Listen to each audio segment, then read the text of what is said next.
Fish Baby Daddy here. Want to talk about salt, when to use it, when not to use it, and how much do you really need. So let's get to it.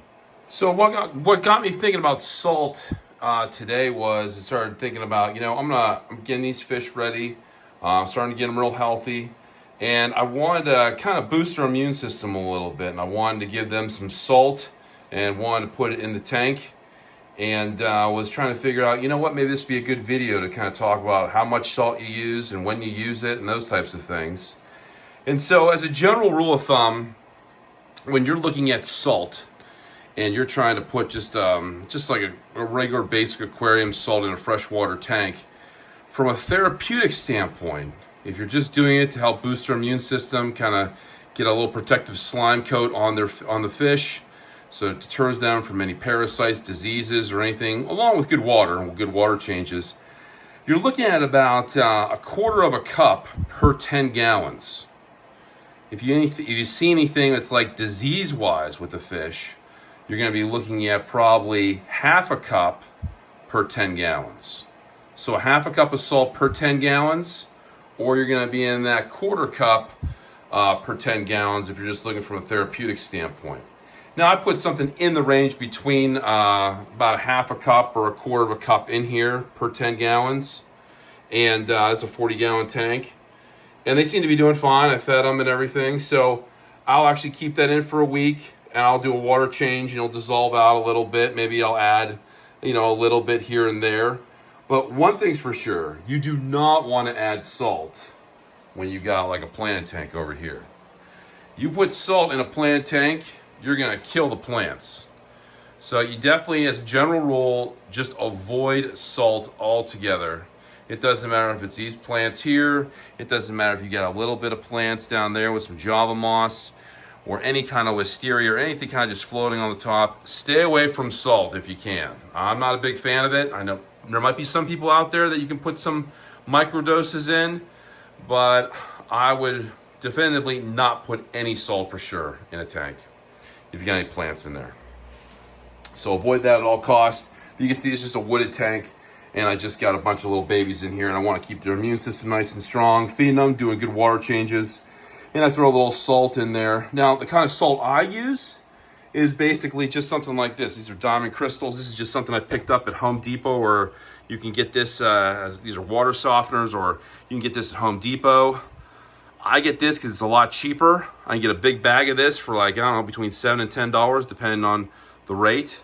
And then what I'll do is I'll put it in a container like this and measure it out with a cup, and I'll put it in the tank. But I'll also use this too with some baby brine. This is the same stuff I use, so it's nothing too crazy. I just get a big 40-pound bag of this for about $10, and that's what I use to help with my fish. So just to keep that in mind in terms of you don't just break the bank when you're trying to get aquarium salt. So again, this is kind of like my tank where I got the salt in there right now. It actually looked pretty clear. I did a water change and it looks pretty good. I've been using a little bit more RO water to clean up the water quality as well. And that's pretty much what I want to look at in terms of salt and when I'm using it and how often I'm using it. I'm just doing it when I do my water changes, and I'm doing it just once a week. And I will actually, if I'm actually doing a water change, and let's say for instance I put in, let's say I put two cups per 10 gallons. So I have a decent amount of salt probably in this tank if I'm doing that. Well, next time I actually go to put salt in, I might be taking out some salt, but there's still going to be some salt in that water. So I want to be mindful of how much more I'm putting in, because you don't want to kind of make this just a big salty mess in here. They can take some salt, but you want to make sure that, hey, look, I'm taking out some water, but I don't want to be adding the same amount of salt the next time, because you got to account for the salt that's still in the tank. So it's just something to think about and something to keep an eye on. If you're looking at, trying to avoid medications and you see something on the tank, just trying to do good water changes, and you want to try to get something to boost their immune system, that's what you can look at. So that's what I would recommend, half a cup per 10 gallons if you're seeing that they're not really doing that well. Now, would I actually do this with plecos, soft water plecos? Probably not. Would I be doing this with Some hard water fish, you know, maybe some other kinds of cichlids, absolutely a lot more, and they could tolerate it.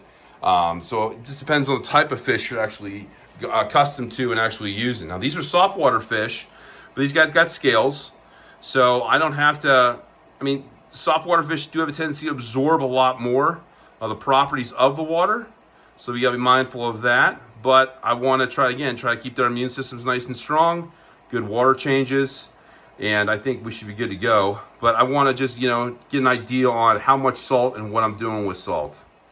So I want to show you real quick the baby brine setup that I have here. And so it's all about the measurements. So here we got, each of these containers is half a gallon. And I want to put 2 tablespoons of salt in each one of those. Just to kind of get the baby brine going, constant light, but it's all about the measurements.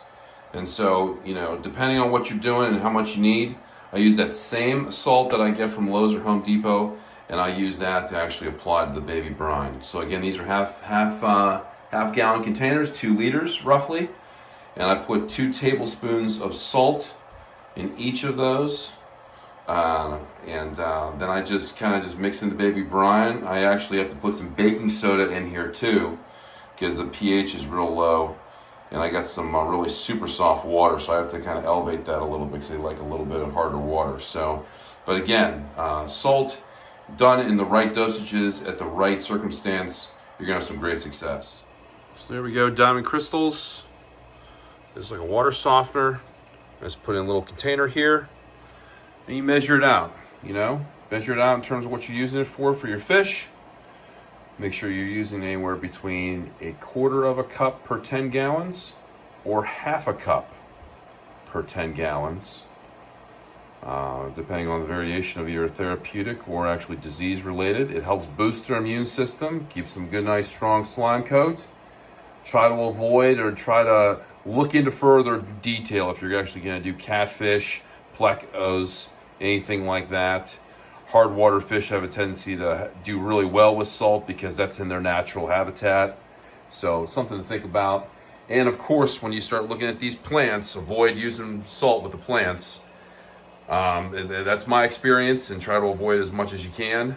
But just know that, you know, when you're using plants, salt, you know, plants usually and salt usually don't mix very well.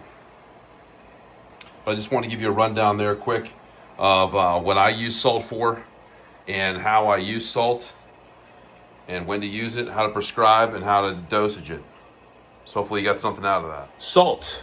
When to use it, how to use it, and until next time. Fish Baby Daddy.